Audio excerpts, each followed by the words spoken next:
Il y a très longtemps, il y avait en Chine un paysan qui avait 2 fils. L'aîné de ses 2 fils était grand, fort, mais il était méchant. Sans cesse, il brimait son frère cadet.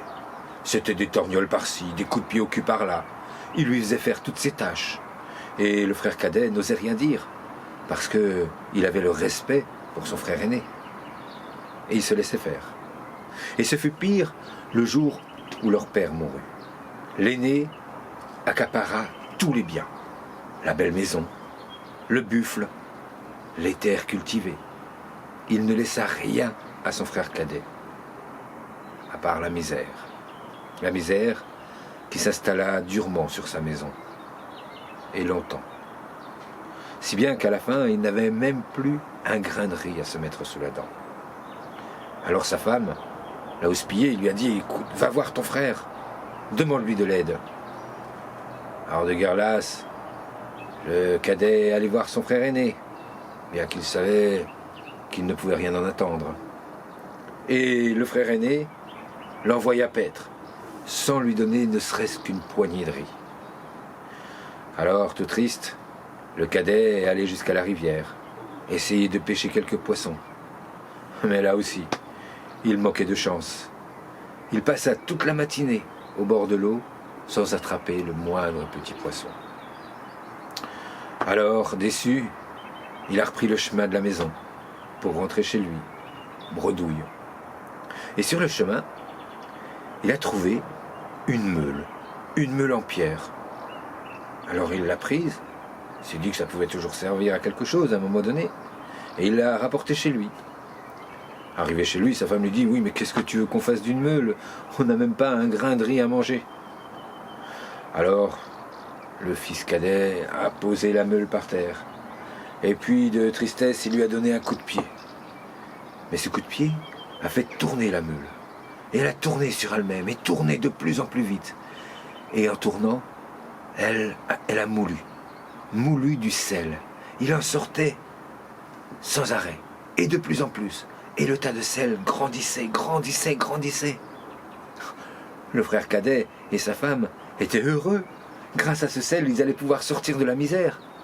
Seulement, le tas de sel grossissait encore. Ils ne savaient pas comment arrêter cette meule. Ils avaient beau essayer de la bloquer, rien à faire. Jusqu'à ce que le frère ait l'idée de retourner la meule. Et à ce moment-là, elle s'est arrêtée. Et depuis ce jour, le frère cadet et sa femme ont vécu heureux.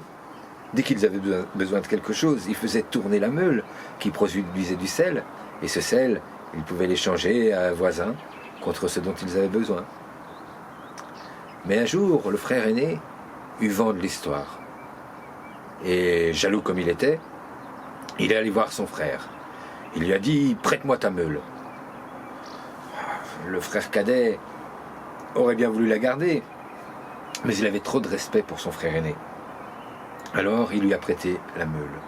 Et le frère aîné était si pressé d'aller s'enrichir avec la meule qu'il n'a même pas pris le temps d'écouter les explications de son frère. Il est rentré chez lui, il a posé sa meule dans la grande maison et il l'a fait tourner. Et la meule a tourné sur elle-même, et elle a tourné, produisant des quantités de sel phénoménales.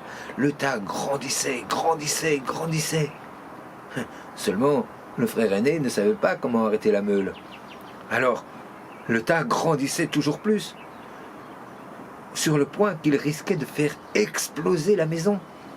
Alors, ne sachant que faire de cette meule encombrante, le frère aîné lui a donné un grand coup de pied pour la faire sortir de la maison. Et la meule a roulé hors de la maison. Seulement la maison était sur une colline. La meule a roulé dans la pente. Elle a roulé sans s'arrêter, jusqu'à arriver à la mer. Et là, elle a plongé dans la mer.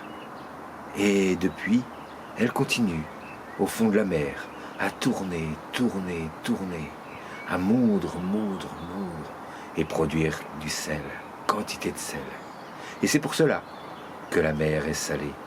Parce que personne, depuis ce jour, n'est parvenu à arrêter la meule qui produit le sel.